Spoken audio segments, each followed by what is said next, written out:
kepada authority, hadis-hadis. Authority. Lebih kepada authority lah. Dia ada dua kan, authority dan authenticity kan sampai. Saya ingat sampai punya. Dia fokuskan kita terus. Authority dan authenticity. Untuk authenticity saya fahamlah, ada kaedahnya. Okey. Lepas tu ada yang sahih, ada yang tak sahih, dan ada macam-macam jenis hadis kan. So saya fahamlah sikit-sikit lah. So hari ni authority lah, lebih kepada authority lah. Bismillahirrahmanirrahim. A'udzubillahi minasyaitanirrajim. Lindungilah kami daripada bisikan-bisikan jahat syaitan dengan nama-Mu. Okey, sesi yang lepas Dr. Faisal buka dengan ayat surah 6 ayat 114. Apakah selain Allah aku mencari hakim dan dia yang menurunkan kepadamu Alkitab terperinci. Orang-orang yang telah kami beri Alkitab mengetahui benar bahawa ia diturunkan dari Tuhanmu dengan sebenar-benarnya, maka jangan kamu menjadi orang-orang yang ragu. Lepas tu Dr. Faisal kata terperinci di sini bermaksud memberitahu dasar-dasar. Contohnya macam solat, zakat, puasa tu memang kena buat lah. Tapi tidak memperjelaskan Kaifiat, cara dia. Okay. Saya dapati sesi yang lepas saya tak tanyalah mendalam. So soalan saya, kenyataan bahawa Al-Quran itu terperinci dari segi memberitahu dasar-dasar, iaitu yang prinsip umum. Prinsip umum yang memang kena buat tu. Kenyataan ini asalnya dari mana? Datangnya dari mana? Okey, kenyataan ini datangnya daripada mana? Apabila kita mengkaji Al-Quran ataupun scholar-scholar, ulama-ulama yang mengkaji Quran, mereka melihat perincian-perincian tertentu di dalam Quran itu tidak ada di dalam Quran. Contoh yang mudah tentang solat, berapa rakaat, berapa waktu, bila waktunya, puasa, kita dalam puasa Ramadan, cara puasa, macam mana kita nak tahu puasa, cara kita berpuasa kan, kesemuanya itu diceritakan dalam hadis. Cuma Quran sebut kutiba alaikumus siyam kama kutiba alal ladzina min qablikum la'allakum tattaqun. Diwajibkan ke atas kamu berpuasa sebagaimana umat terdahulu berpuasa, moga-moga kamu mendapat ketakwaan. Tetapi cara berpuasa start bila habis berbuka, apa yang dilarang dalam berpuasa, apa yang tak dibuat dalam berpuasa, tidak ada dalam Quran. Jadi daripada situlah, contoh-contoh macam itulah ulama mengenal pasti bahawa Quran ini bersifat umum. Dari sudut ibadatnya bersifat umum, prinsip dan penjelasannya daripada hadis Nabi. Tetapi Quran bukan cerita tentang ibadat saja. Quran banyak tema-tema dalam Quran, tentang ketuhanan, cerita-cerita para nabi kan, banyak perkara dalam tu. Okey, mungkin siapa yang nak tambah kot? Rasanya mungkin apa yang bukan tambah lah, basically apa yang Dr. Faisal sebutkan. Mungkin tidaklah, kalau kita cari satu statement yang kata Al-Quran bagi general principle, satu ayat tu mungkin yang Allah kata Al-Quran is just a general guideline, then you need to go to hadith tu mungkin tak ada lah. Tak ada lah. But then bila kita buat practical exercise kan, cuba kita letakkan diri kita dalam posisi nak apply teachings yang datang dalam Al-Quran. So bila kita nak buat practical exercise ni, dan macam yang Dr. Faisal cakap lah, ada commandments yang Allah sebut, aqimus solat sebagainya. Jadi kita baca Quran dari cover ke cover tu tak disebut secara tak disebut lah. Solat tu bermula dengan takbir, kena baca surah apa, berapa rakaat, and then nak rukuk dulu ke sujud dulu, dan berakhir dengan salam. So bila kita buat exercise macam tu yang kita arrive to a conclusion bahawa the details tu diterangkan di dalam hadis, dan itu pun disokong oleh ayat-ayat, antaranya ayat yang yang Aimi sebutkan tadi lah. Tak ingat ayat berapa, and then ada ayat yang surah Ali Imran kot, ayat 164. Laqad manna Allahu 'alal mu'minin idh ba'atha fihim rasulan min anfusihim yatlu 'alaihim ayatihi wa yuzakkihim wa yu'allimuhumul kitaba wal hikmah. So kat sini Allah letak secara bullet point lah apa fungsi Nabi tu. Yatlu 'alaihim ayatihi kan, bacakan ayat-ayat Al-Quran. Allah kurniakan kepada orang yang beriman ni rasul daripada kalangan mereka sendiri, yakni kalangan manusia lah. Fungsi dan peranan rasul tu apa? Yatlu alaihim ayati, bacakan ayat Al-Quran kepada mereka, wa yuzakkihim, menyucikan hati mereka, wa yu'allimuhumul kitaba wal hikmah, dan mengajarkan mereka tentang kitab dan hikmah. So dekat situ Allah bezakan baca ayat Al-Quran kepada mereka dan mengajarkan mereka kandungan kitab itu, iaitu Al-Quran tu lah. So menunjukkan kita akan jumpa situasi yang bila kita baca Quran akan ada ayat yang kita perlukan penjelasan lebih lanjut lah. So where do we go to in order to find the elaboration, explanation? Then that's where Nabi tu peranannya sebagai pengajar kitab tu. So apa yang disebutkan untuk mengajar kitab tu, meaning wording tu bukan daripada Al-Quran sendiri lah, tapi dari sudut perkataan yang Nabi keluarkan, dan that is the essentially maksud hadis tu lah kan, apa yang dinisbahkan kepada Rasul dari Nabi Muhammad dari sudut apa? Dari sudut perkataan, perbuatan dan juga takrir ni apa bahasa Melayu? Perakuan. So itu maksud sunnah lah. Cuma saya nak tambah apa ayat. Biasa soalan ini dia berkait rapat dengan peranan Nabi. Tadi Ustaz Baik sebut ayat apa? Ayat yang ke berapa? Ayat surah apa? Ali Imran 164. Ayat Ali Imran 164. Yang satu lagi surah An-Nahli ayat 44. Mungkin Aimi boleh cek depan ini. Ayat 44. Surah An-Nahli ayat 44 memang jelas Allah kata wa anzalna ilaika dzikra, kami turunkan kepada kamu Quran, iaitu kepada Muhammad, litubayyina linnas, untuk Nabi Muhammad menjelaskan. Nampak? Memang tepat sekali. Quran diturunkan kepada Nabi Muhammad dan Nabi Muhammad peranan dia menjelaskan kepada manusia. Okey. Kita tambah sikit je lah. Okey, terima kasih. So, apa yang saya dapat ialah kenyataan bahawa Al-Quran terperinci menjelaskan dasar-dasar prinsip tu. Kenyataan tu datang daripada kajian hasil pada ulama-ulama lah, kajian mereka lah. Lepas tu, di sini Dr. Faizal kata Al-Quran tidak memperincikan cara. Contoh yang diberi solat. Seperti dalam sesi yang lepas saya ada kata saya ni memang study Quran lah. Saya juga study hadis. Okey. Apa yang saya nampak Al-Quran ada berkongsi cara-cara mengerjakan solat. Contohnya dalam surah 4 An-Nisa 101 diajar cara kalau kita berpergian musafir. Okey. Kita boleh solat semasa berpergian di bumi. Kemudian ayat yang selepas itu 102 Allah mengajar kita cara solat semasa perang. Dan dalam Al-Quran juga diajar amalan sebelum solat, amalan semasa solat. Sebelum solat seperti wuduk 4 bahagian. Amalan semasa solat contohnya cara bercakap jangan kuatkan suara. Ada dalam Al-Quran. Saya boleh kongsikan nantilah. Kemudian amalan selepas solat pun ada dijelaskan di dalam Al-Quran. Contohnya selepas solat ingatilah Tuhan dengan banyak.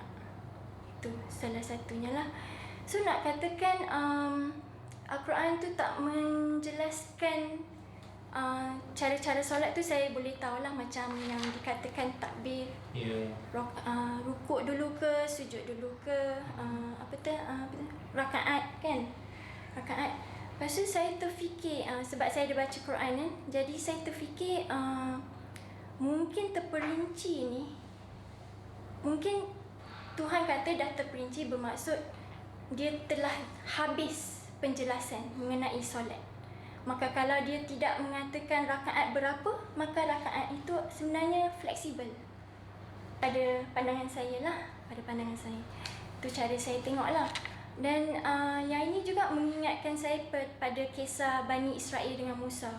Ketika Musa memberitahu Bani Israel supaya mengorbankan lembu, apa yang mereka buat ialah mereka tanya, ceritakan jenis lembu. Lepas tu Nabi tu kata yang tak tua, yang tak muda sangat. Kemudian mereka tanya lagi, apa warna lembu ni? Kemudian dia beritahu warna dia. Kemudian mereka tak puas hati lagi, mereka menanya details lagi. Mereka tanya mana nak dapat lembu ni. Dan Allah kata dalam ayat-ayat tersebut, sekiranya mereka hampir-hampir tidak melakukan suruhan yang sangat simple, korbankan lembu.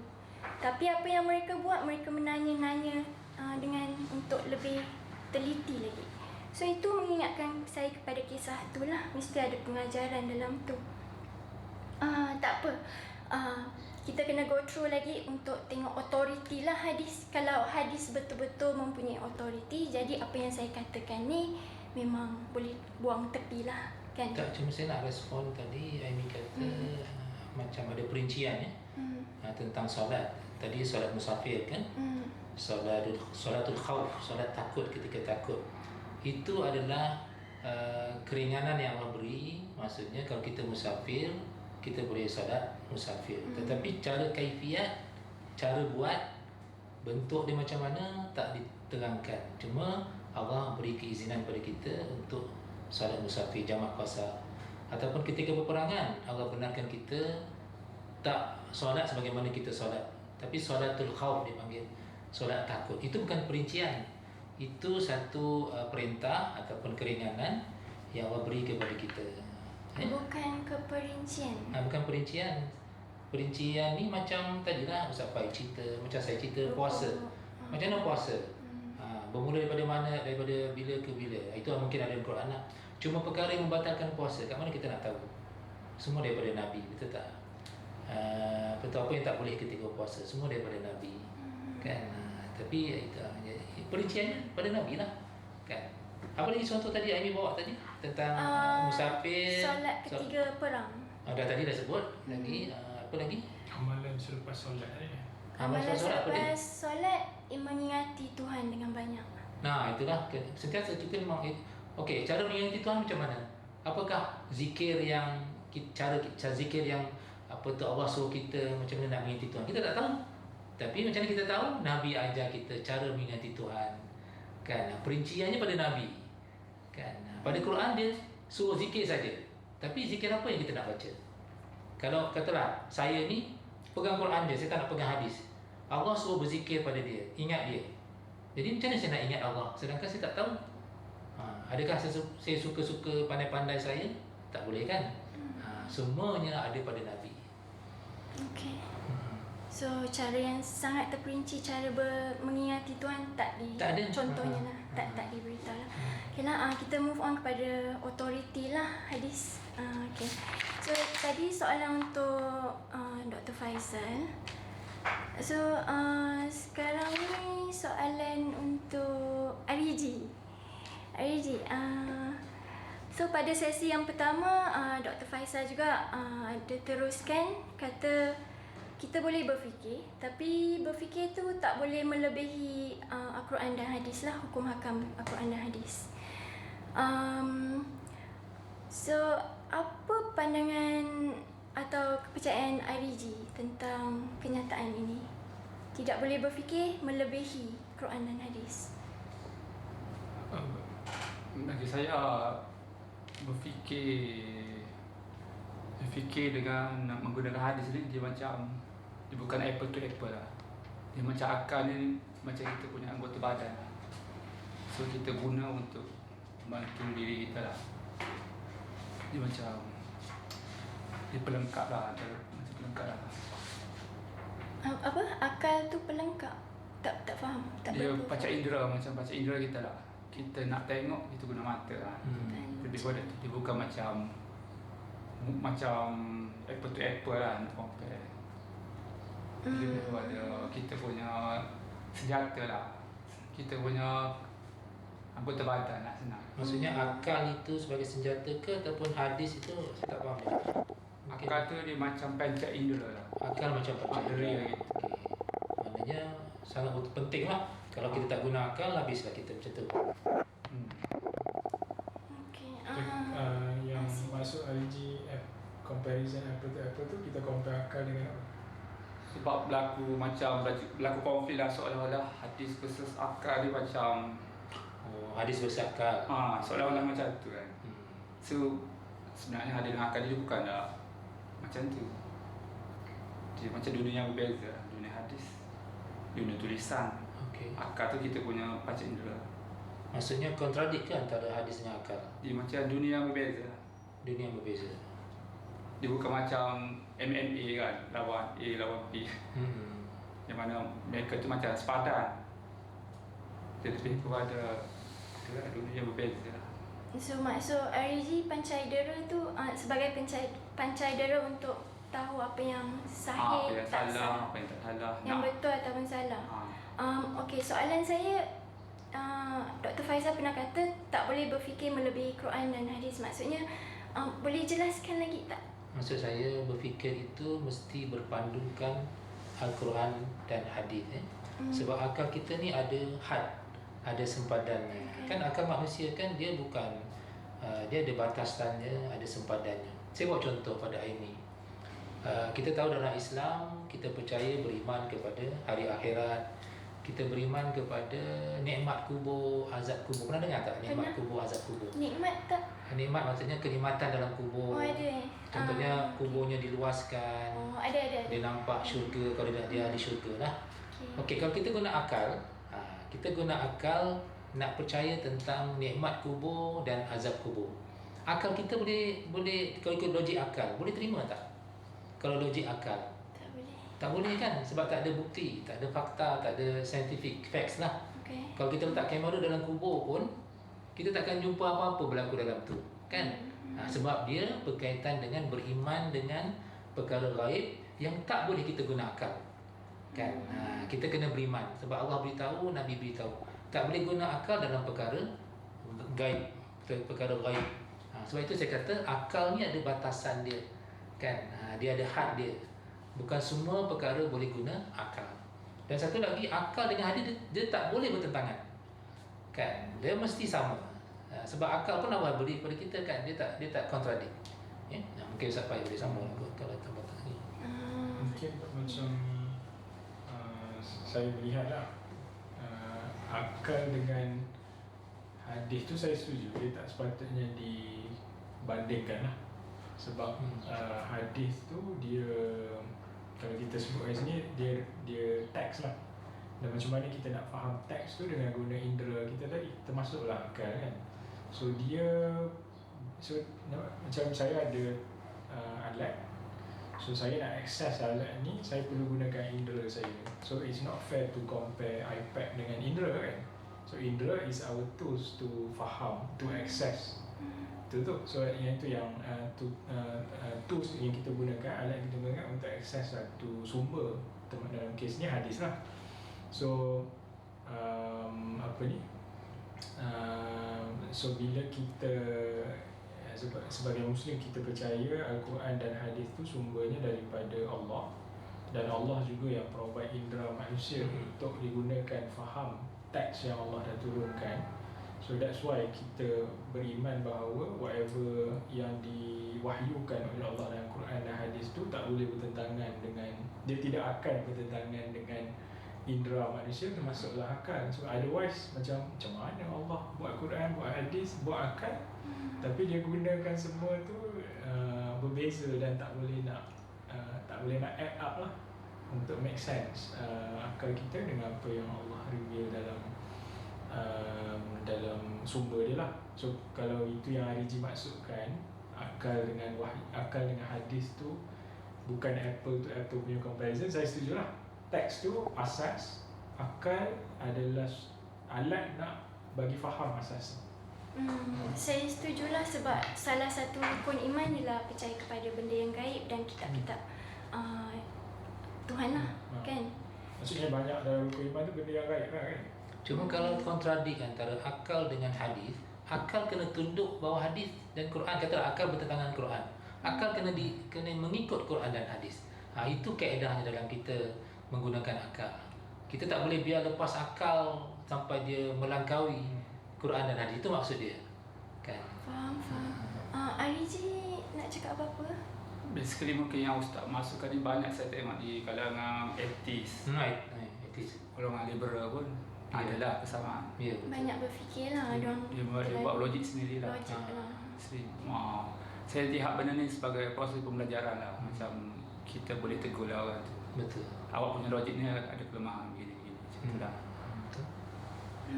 Okay, cakap pasal akal ni, akal sebab cuba Puasa tadi. ya mungkinlah puasa mungkin. Okay. So ini yang isu ni saya dah proses lah sesi lepas kan. Lepas tu ambil sebulan untuk proses. Banyak benda lah. Okay. Saya proses, saya teringat balik pasal kisah Nabi Ibrahim. Nabi Ibrahim ni dia datang dari keluarga yang sembah Ayahnya buat berhala, buat patung. kan. Azam. Berhala, patung. Jadi kalau ayah dia cakap kamu tak boleh berfikir melebihi hukum hakam agama kita dan hanya kena berpandukan kitab-kitab berhala-berhala kita ni, saya fikir Nabi Ibrahim tak akan keluar daripada agama asal dia, agama bapa dia lah. Dalam Al-Quran diceritakan Nabi Ibrahim ni dia berfikir, dia mempersoalkan apa yang dia persoalkan, dia mempersoalkan kewujudan Tuhan. Dia mempersoalkan kewujudan Tuhan. Sampai ke situ sekali. Dia berani dia bertanya-tanya tentang siapa Tuhan. Sampai ke situ sekali dia bersoal.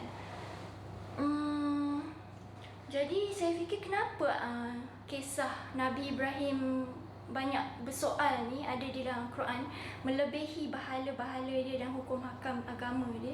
Tentu ada pengajaran di sini. Jadi itulah apa pendapat Dr. Faizal kalau saya, na'udzubillah, saya dari keluarga Hindu dan bapa-bapa saudara mara saya cakap kamu tak boleh berfikir melebihi hukum hakam kitab-kitab agama Hindu ni. Rasanya macam mana saya nak dapat petunjuk kalau saya tak berani soal, tak berani berfikir melebihi agama Hindu itu. Agama Hindu tak apalah, yang tak boleh ialah melebihi Quran dan hadis. Kalau saya dalam agama Hindu, macam mana saya nak keluar daripada agama Hindu kalau saya tak dibenarkan berfikir? Okey, kepentingan akal lah di situ. Kan Allah suruh berfikir. Dalam Quran pun banyak sebut la'allakum ta'qilun. Moga-moga kamu berfikir, moga-moga kamu faham. Afala yatafakkarun, tidakkah kamu berfikir? Memang kita disuruh berfikir. Kan? Tengok kejadian alam. Terutamanya bagi orang atheist tadi Ariji sebutkan. Mereka tolak kewujudan Tuhan. Di situ mereka disuruh berfikir. Berfikir dengan maksud kejadian alam ni takkan jadi dengan sendiri. Kalau Big Bang Theory, takkan ada Big Bang tiba-tiba Big Bang Theory. Sebelum tu apa mesti ada cause, sebab yang menjadikan Big Bang Theory. Kan? Itu berfikir. Kan? Berfikir untuk mencari kebenaran. Tapi berfikir itu dia ada sempadan dia, ada had dia. Mesti berpandukan apa. Kita tak boleh berfikir. Sebab itu atheist dia tetap berpegang pada atheist sebab dia tidak ada panduan. Dia bebas, akal dia boleh berfikir apa saja.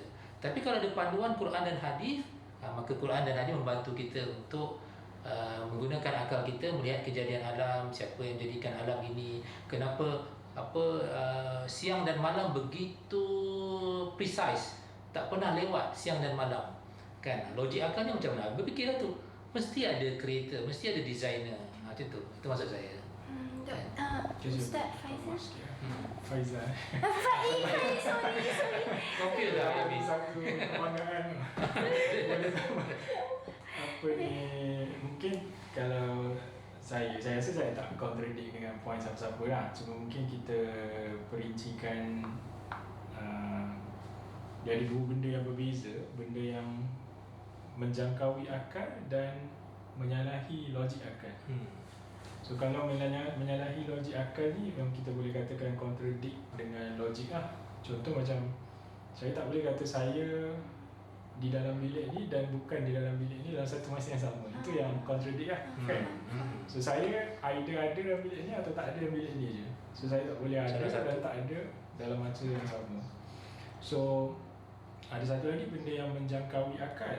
Menjangkaui akal ni dia bukan melibatkan logik, tapi dia melibatkan kebiasaannya. Kita tak nampak benda tu berlaku. Contoh macam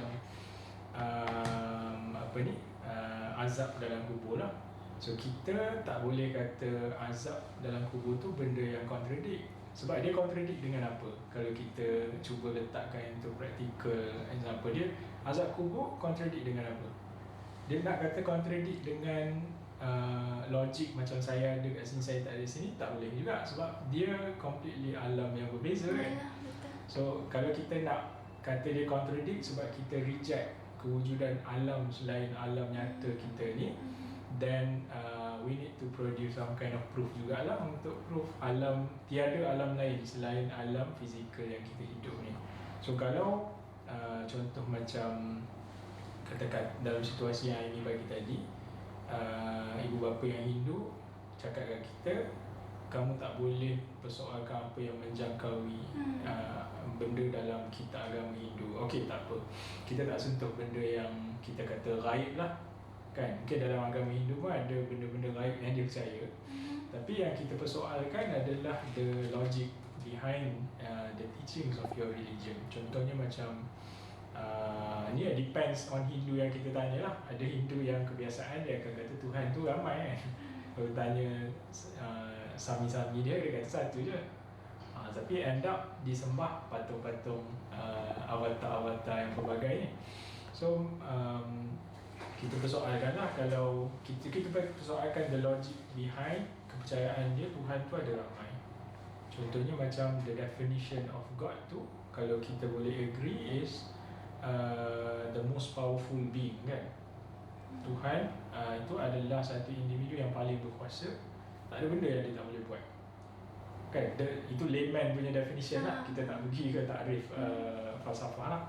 So kalau kita boleh agree on takrif tu, definisi tu untuk Tuhan, then how do Hindus explain the fact that dia ada Tuhan yang ramai dan setiap Tuhan ada tugasan yang berbeza-beza.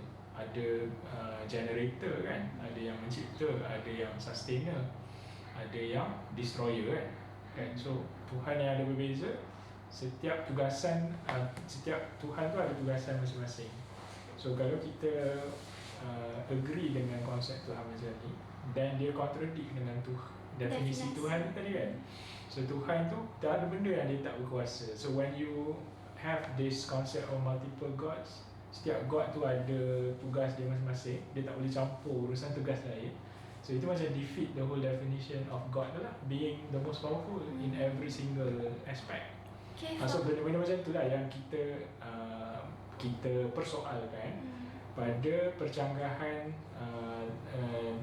percanggahan logik dekat situ. Tapi benda yang menjangkaui akal, kalau agama Hindu kata ada konsep kehidupan, kelahiran semula semua kan, kita tak persoalkan yang tu, tapi kita persoalkan the source, tunjang, where do you get this from? Adakah it's a reliable source? So kalau kepercayaan kepada Tuhan dia pun ada masalah dekat situ yang kita tak boleh add up. So how can we bincang benda-benda yang ranting tu? Kalau kita ada perbezaan di sudut tunjang. Sekarang ni Aimi bertanya tentang boleh menggunakan akal kan, maksudnya isu dia. Apa yang saya dapat daripada ketiga-tiga orang, kena guna akal tapi ada. Sebab kalau kita nak guna akal je, nanti jadi macam atheist. Dia guna logik tak sendiri. Macam Kristian kan. Dan diorang percaya Nabi Isa adalah Tuhan. Jadi untuk kita counter back balik, kita guna logik akal. Kita tak guna dari Quran, dari hadis. Betul tak? Logiknya boleh tak Nabi Isa jadi Tuhan? Jadi kita, kerana Nabi Isa itu manusia, macam mana dia boleh dianggap sebagai Tuhan, ataupun Nabi Isa mati dibunuh itu kerana nak menghapuskan dosa manusia. Di mana justice-nya? Di situ penggunaan akal boleh dibenarkan. Faham tak? Faham, seperti Ustaz Faid cakap lah, Hindu tadi. mempersoalkan tunjang agama itulah. So saya rasa itu juga yang Nabi Ibrahim buat lah. Kemudian dia beriman lah dengan suruhan-suruhan yang lain lah. Dia, saya tak tahu tu cerita Nabi Ibrahim ke, tapi ada ayat yang Quran dia kata afaman yakhluq kama la yakhluq afala tadhakkarun. Allah tutup ayat tu pun dengan suruh kita fikir kan. So macam adakah sama yang mencipta dengan yang tak mencipta? Apa kata kamu tidak berfikir? So mungkin Nabi Ibrahim tengok patung ni tak mencipta. Kan orang ayah dia yang cipta. So adakah sama dia dengan Tuhan yang Maha Esa yang mencipta? So Nabi Ibrahim persoalkan tunjang tu lah. Yalah, faham. Ariji ada apa nak tambah sebelum saya teruskan dengan soalan lain? Ya, bagi saya macam etis dengan Kristian tu dia mereka macam campur dengan hawa nafsu. Dengan apa? Sorry? Hawa nafsu. Hawa nafsu. Macam kalau kita tengok Trinity tu 1 tambah 1 sama dengan 1. So mereka terpaksa reject logik. Sebab hawa nafsu nak percaya benda tu. Mereka nakkan syafaat. Bisa. So dia campur lah antara akal dengan hawa nafsu tu. Poin yang baiklah. Hawa nafsu. Dia tak sama dengan akal yang macam saya personally nak guna lah. Okay. Okay, so itu okay. Sekarang kita kembali balik kepada autoriti hadis lah. Sesi yang lepas Dr. Faisal dan kepada Ariji, Quran dan hadis ni cara dikumpul dan dicatat lebih kurang sama je kan, melalui sahabat-sahabat Nabi, sahabat-sahabat, kemudian ulama-ulama, rekod. Saya rasa Ariji tak menjawab apa pandangan Ariji tentang kenyataan tersebut. Penulisan hadis tu. Okey. Dr. Faizal cakap kenapa Ariji kritikal terhadap hadis-hadis, kitab-kitab hadis-hadis, sedangkan cara penyampaian, penurunan dan penrekodan, catatan Quran dengan hadis tu melalui sahabat-sahabat Nabi juga. Jadi kenapa kritikal terhadap kitab-kitab hadis-hadis? Saya lah bukan saja kritikal riwayat hadis, tapi riwayat Quran yang berbeza macam haf dengan wash kan. Versi. Itu pun saya kritikal jugalah. Versi macam Qiraat Quran, membaca Quran ada 10 qiraat. 10 kan? Lebih kurang lah. Maksud yang kita baca Quran ni qiraat Hafs. Qiraat Hafs. Lepas tu ada qiraat lain yang semuanya boleh. Kan? Sebab itu berdasarkan riwayat daripada Nabi. Kan? Jadi Ariji dia persoalkan itu ya. Qiraat berbeza itu. Saya kritikal jugalah. Maknanya saya bukan pilih kasih lah macam. Macam mana? Bukan pilih kasih lah. Mentang-mentang ahli sunnah lah kita. Apa. Tapi kalau yang lain kan, kita tak ada. Macam bagi fair lah. Maknanya riwayat Quran pun kritikal juga. Saya kritikal. Maksudnya Ariji tak percaya tentang kira-kira ini. Ke macam mana? Dari segi pengguna akal tu, dari segi nak bagi fair lah. Nak bagi fair dengan apa tak faham saya. Macam mana? Maknanya kalau dengan riwayat hadis kritikal, tapi dengan riwayat Quran ni tak kritikal. Dia macam bias lah. Riwayat hadis kritikal dia. Tak faham? Adakah itu bermaksud Ariji kritikal secara menyeluruh lah? Menyeluruh lah. Apa maksud kritikal bagi Encik Ariji? Macam analitik punya thinking. Apa proses? Macam perotak lah, perotak. Proses analitika? Macam apa? Sorry. Dia macam kita memerotak mencari apa yang betul, apa yang tak betul. Lebih kurang macam tu. Brainstorming lah macam. Kritikal memang generally lah terhadap semua benda lah. Itu cara awak berfikir lah maksudnya. Maksudnya kewajaran mengkritik Quran, kewajaran mengkritik hadis macam tu. Sebab Quran tu macam musyaf kan dia punya. Kita kritikal ni bukan sebab suka-suka lah. Sebenarnya kita nak cari kebenaran. Cari kebenaran. Okey. Itulah. Bukan suka-suka nak kritik. Benci tengok ustaz. Kebanyakan kritik yang membina lah. Walaupun Ariji pegang Quran tu sebagai asas, Tapi bila ada certain ulum Quran ni, contoh ulum qiraat kan, so mungkin Arizi nampak Quran tu kan mutawatir kan, kenapa tiba-tiba ada perbezaan cara baca macam tu. Ya, so macam critical attitude yang critical terhadap hadis tu sama juga, bukan terhadap hadis saja, tapi Quran pun. ada Quran, ada benda yang nampak pada zahirnya tak tally tu pun Arizi critical juga lah. Macam tu maksudnya. Analytical lah maksud awak. Analytical. Banyak bertanya kenapa kan. Banyak bertanya lah. Okey, faham. Tapi dalam Quran pun memang ada kritikan terhadap, bukan teks Quran tu, kritikan terhadap tafsiran Al-Quran. Itu biasa ulama bincang tafsiran ini. Ada kata ayat ini berkaitan dengan perkara ini. Ada ulama kata ayat ini berkaitan dengan ini pula. Kan itu boleh dibenarkan. Kerana itu ijtihad tafsiran terhadap ayat Quran. Tetapi ayat itu sendiri tak bolehlah kita pertikaikan sebab dia mutawatir. Kefahaman terhadap ayat boleh ada discussion. Boleh je, betul. Kita boleh bersetuju dengan tu. So dalam liberal ni dia tak pegang sangat kemutawatiran. Ada 7 versi, 10 versi. Oh, qiraat tadi. Dia lebih anggap benda tu sebagai satu benda kita kena explore lah. So yang dia pegang yang biasa lah. Biasanya dia macam lebih terbuka lah. Dia tak adalah kata nak conclude kan yang mana. Dia lebih terbuka. Dia boleh baca semua lah. boleh baca semua. Tapi tak bermakna yang dia iktiraf semua. Tulen macam tu.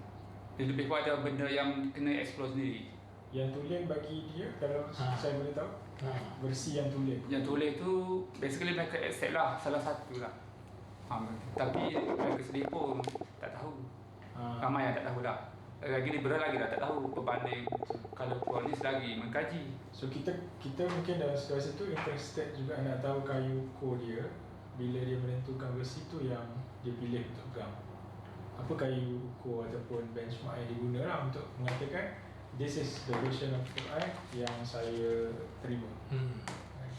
Basically dia orang ni akan ada hujah dia lah. Tapi dia orang pun berbeza-beza juga kan. Berbeza-beza pandangan.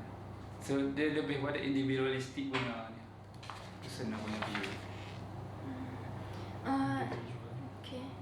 So saya kena study qiraat jenis versi. Tak perlu study. Kadang maksudnya tahulah maksudnya dalam Quran ada ni versi. bacaan Quran tu ada banyak qiraat, banyak versi. Tetapi yang kita ajar di Malaysia ni adalah qiraat hafs kan, qiraat yang standard lah. Yang majoriti guna. Kan contohnya Al-Fatihah kan. Ghairil maghdubi alaihim. Ada yang baca hum alaihim. Itu contoh. Kan. Yang ni siapa ingat tak kira-kira lain dalam Fatihah? Fatihah.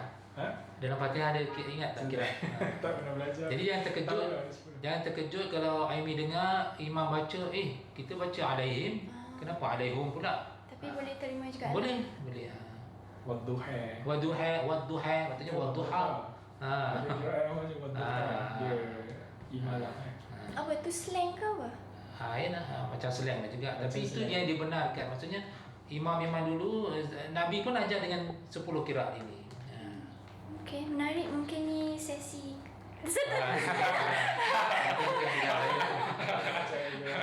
tak perlu sangat. Terlalu tak tahu pun tak apa. kompleks. Tak tahu pun ada terlalu kompleks. Tu bidang dia, orang bidang kiraat saja. Mungkin kena minta carikan. Boleh. Kalau jumpa insya-Allah. So dari soalan yang nombor 4 dari Ariji dengan ni, saya terfikir, jadi Encik Ariji ni adakah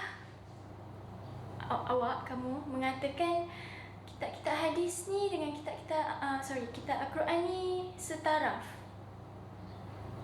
Quran dengan hadis setara. Saya tanya Yalah. Kita Quran dan hadis setara. Diterima sebagai sumber hukum Islam ke hadis dengan Quran?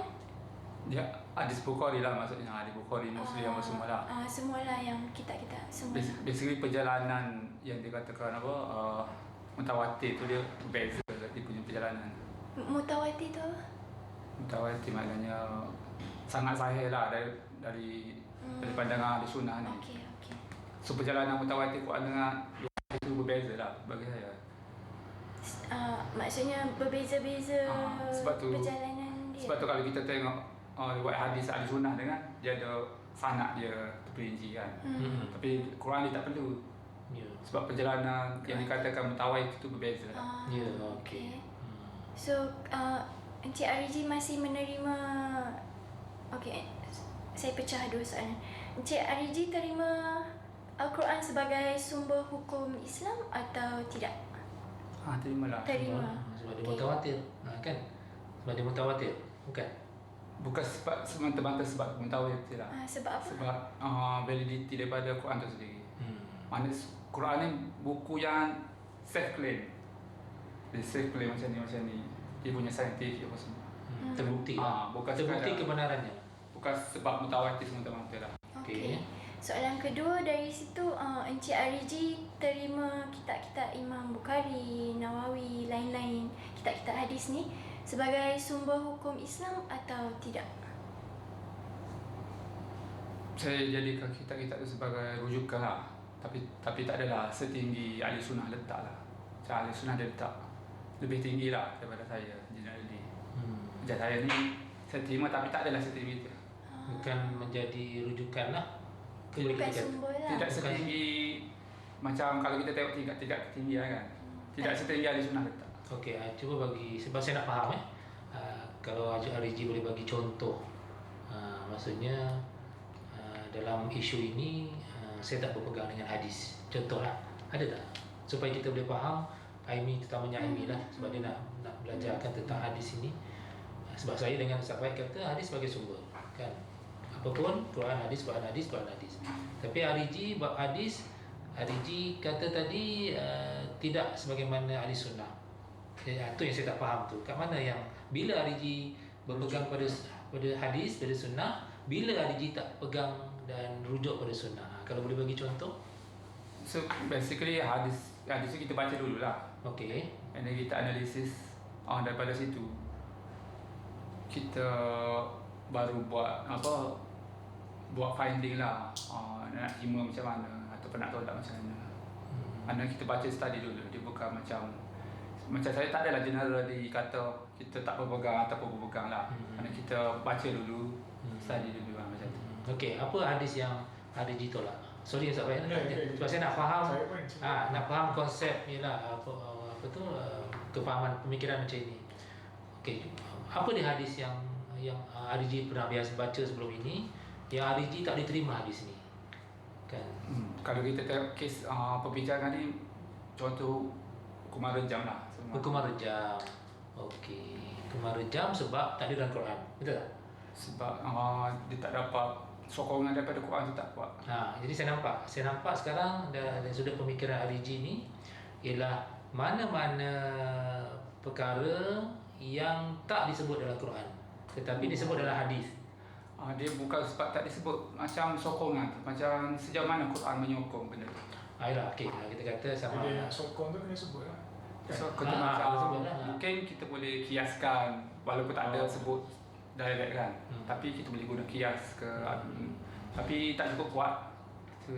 Maknanya Mana bukan tak ada sokongan hadis yang tak ada sokongan daripada Quran, Ariji tak terima. Boleh kata macam tu? tak cukup kuat lah sokongan dia. Tak cukup kuat sokongan dia. Sebab dia lebih pada isu ijtihad kan. So kita kena study dulu. Kena baca dulu, kena menakul dulu lah sebenarnya. Kalau Ariji okey. Fahamkah ini? Faham. Dia bukan macam anti hadis yang Tolak Tak, hadis. sebenarnya anti hadis yang saya belajar dulu, anti hadis pun dia tidak menerima hadis yang tidak disebutkan dalam Quran. Kan macam Dr. Kasim Ahmad kan, dia adalah pemuka ataupun tokoh anti hadis di Malaysia. Apabila interview dia kata saya bukan tolak hadis, dia kata. Tapi saya tolak hadis yang bertentangan dengan Quran. Maksudnya tak disebut dalam Quran. Itu yang ditolak. Tapi ada hadis lain yang disebut dalam Quran diterima. Betul tak? Macam tu. Ya, tapi kalau macam saya ni tak tersebut pun saya bisa boleh cari kias. Okey, kias. Okey. Kias tu apa? Kiasan. Kiasan macam dia tak ada secara literal. Tapi kita boleh kiaskan lah macam Oh, dia macam Macam dadah lah. dadah. Dadah. dah. Dan Quran tak ada lah sebut haram. Oh, contoh dadah. Tapi Arab ada disebut haram. So kita kias dadah tu dengan Arab. Masing-masing ada ilah dia. Dadah dengan Arab tu memabukkan, menghayalkan. Faham. Itu sifatnya. Itu kias lah. Okay, saya just tulis kejap. Tak ada daripada Quran yang boleh kias dengan rejam. Tak cukup kuat lah untuk fokus. Setakat Sebab, yang ada tu yang mana? sebab hukuman rejam ni dia melibatkan nyawa. Okey. So dekat situ, kalau kita tengok Quran ni dia menentang lah pembunuhan nyawa yang tak bersalah. Tak sepadan lah maknanya. Maknanya hukuman bunuh ni bukan senang-senang lah kita nak buat. Tapi Nabi laksanakan hukuman rejam. Di situ IRG tak terima lah. Maksudnya hadis yang kata Nabi melaksanakan hukuman rejam, IRG tak terima. Tak terima, tak sahih lah maknanya. Tak sahih hadis tu. Pak Amin nampak tak? Tapi nak menilai apa tadi, authenticity tu perbincangan lain. Ni authority dulu lah. Okay, alright. Apa dalil ni, terpulang lah, siapa nak jawab? Siapa Apa yang dalil? Okay. So tadi dalil yang diberi daripada Ustaz Faik, peranan Nabi lah yang tadi kita, peranan Nabi, dia membacakan, dia mensucikan umatnya, dia mempunyai al-hikmah dan dia menjelaskan Al-Quran lah. Surah yang diberi oleh Ustaz tadi Imran 164 dan juga Dr. Faiza bagi Nahlil ayat ke-44 menjelaskan Al-Quran. Saya sebab saya ada study Al-Quran kan, dengan hadis juga. Jadi soalan yang saya tanya ni memang a bit mendalam sikit lah. Sebab saya kenal isi-isi Al-Quran kan. So ada satu ayat ni, saya nak minta pandangan lah, penafsiran lah. Sekejap, ayat tu ada kat dalam ni, WhatsApp.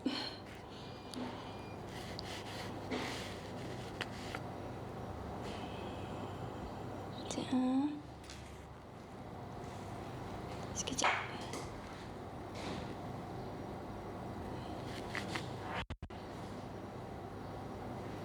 Sebab saya ada baca satu ayat ni. Mungkin Dr. Faizal dengan Ustaz Faik ingatlah. Kami memperjelaskan Alkitab sekejap. Sini saya ada tulis kat Facebook. Baik, tulis kat Facebook kan? Ya, saya selalu catat lah. Okay, alright.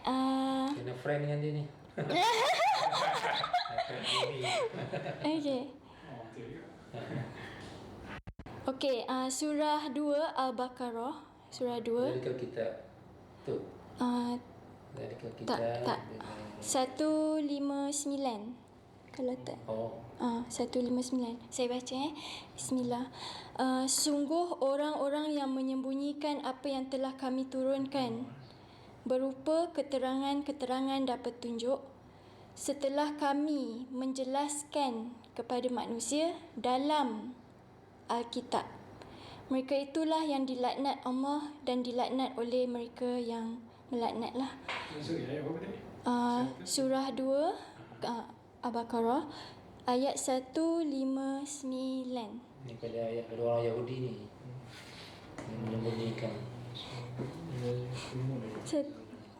Okey, kejap Boleh Ustaz bacakan?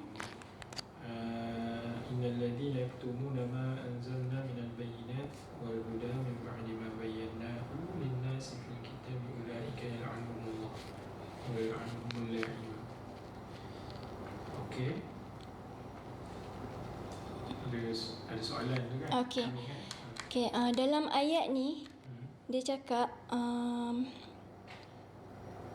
dia kata sesungguhnya orang-orang yang menyembunyikan apa yang kami turunkan dari keterangan dan petunjuk dari sesudah apa kami telah terangkan. So di sini kami terangkan kepada manusia dalam Alkitab Dan berdasarkan kajian saya, Alkitab ni bukan sahaja Taurat ataupun Injil, tetapi termasuk sekali Al-Quran juga dikenali sebagai Alkitab. Alkitab termasuk Al-Quran. So di sini dalam ayat ni dikatakan Allah kami menjelaskan di dalam Alkitab itu. So dari ayat ni saya faham penjelasan Al-Quran ada di dalam Al-Quran itu sendiri. Jadi saya fahamlah, cara saya faham, Nabi Muhammad ni bila dia menjelaskan apa-apa hukum, dia menjelaskan menggunakan Al-Quran itu sendiri. Dia kembali kepada Al-Quran. Ada lagi satu ayat yang saya tak catat, tapi mungkin Dr. Faisal dengan Ustaz tahu. Ada satu ayat tu dia cakap, dia menyuruh manusia, dia menyuruh Nabi lah. Dia kata Al-Quran ini, Alkitab ini diturunkan kepada kamu, dan maka hukumlah mereka, hakimlah mereka menggunakan Alkitab ini. Jadi apa-apa cara penghakiman Nabi Muhammad itu, dia haruslah berdasarkan ayat ini, haruslah kembali kepada Al-Quran. Dan juga yang ini penjelasan juga sudah ada di dalam Al-Quran sendiri. Kami menjelaskan di dalam Alkitab. Encik Faisal, Dr. Faisal nak soalannya. Soalannya, okey. Belum ada soalan. Soalannya, soalannya ialah apakah dalil dari Tuhan sendiri bahawa Nabi menjelaskan atau meng-share, berkongsi al-hikmah dari menggunakan luar Al-Quran, dari luar Al-Quran. Apakah dalil untuk teguhkan kenyataan tersebut? Macam mana? Tak faham tadi. Saya faham. Okey, Repeat lah. So soalan ini, saya rasa soalan yang bagus lah. Contoh dalam ayat yang Allah melaknat golongan yang menyembunyikan keterangan, dan disebutkan situ mabayyana linnas fi, apa yang telah kami jelaskan kepada manusia di dalam kitab. So kat situ Aimi merujuk ayat ni terpakai dalam kitab tu, merujuk pada Quran lah. Termasuk kan? Al-Quran. Termasuk Al-Quran lah. So apa ni maksudnya? Perkataan bayan tu seorang macam Quran tu dah ada penjelasan. So Quran, bila Nabi itu literal lah. bila Nabi terangkan kepada manusia tentang Quran, Nabi bagi penerangan menggunakan ayat lain daripada Quran. Ya. Sumber yang Itu sama. Nabi tak fahaman guna saya. ayat selain daripada Quran lah. Kan? Apakah dalil yang mengatakan Nabi ada hikmah guna tu dan penjelasan tu di luar di luar Al-Quran? daripada Al-Quran. Sekali lagi Ustaz Fahid dia sebut tadi yang nak macam saya faham tadi. Macam mana sekali lagi? Yang ujung tu Nabi guna apa? Nabi bukan guna Quran, Nabi guna sumber lain, macam tu? Kita berpegang bahawa ada benda yang bila Nabi nak explain ayat-ayat yang di-mention secara ringkas dalam Al-Quran, Nabi guna hadis lah, Okey. untuk terangkan. Tapi daripada ayat ni, Aimi berpendapat penerangan tu sendiri Nabi guna daripada Quran juga. Nabi tak guna sumber selain daripada Quran untuk menerangkan ayat yang kurang jelas daripada Al-Quran. Okey. So saya ada come across lah satu contoh yang mungkin boleh better demonstrate lah bahawa Nabi ada menggunakan sumber selain daripada Al-Quran untuk menjelaskan sesuatu. Contohnya dalam, tapi saya tak tahu kalau saya boleh explain contoh ni dengan baik. Nanti Dr. Faisal boleh terangkan juga sekejap. So daripada surah apa, Al-Baqarah ayat 143. 143. 143 Okey.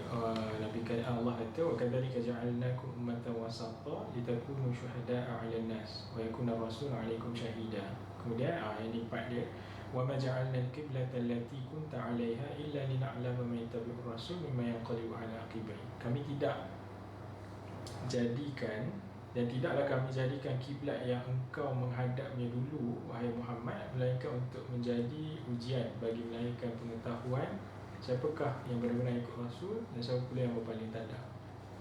Okay, so daripada ayat ni Allah ada sebut, saya rasa kalau kita baca ayat yang seterusnya tu dan kita fahamlah konteks ayat ni, Allah nak cerita kiblat semasa solat tu dah berubah daripada Masjid Al-Aqsa ke ke Masjidil Haram lah. Okay? Tapi kalau kita baca dalam Al-Quran, kita tak jumpa ayat yang sebelum kena menghadap Kaabah, kita kena menghadap ke Masjid Al-Aqsa tu lah. Faham. Dan Allah pun sebut dalam ayat tu, wa ma ja'alna al-qiblata allati kunta 'alaiha. Kami tak jadikan kiblat yang kamu ikut dulu, wahai Muhammad, iaitu menuju kepada Masjid Al-Aqsa lah. Kan? So maksudnya apa penerangan Nabi bila Nabi nak bagi tahu dekat umat dia dulu semayang kena ikut Masjid Al-Aqsa.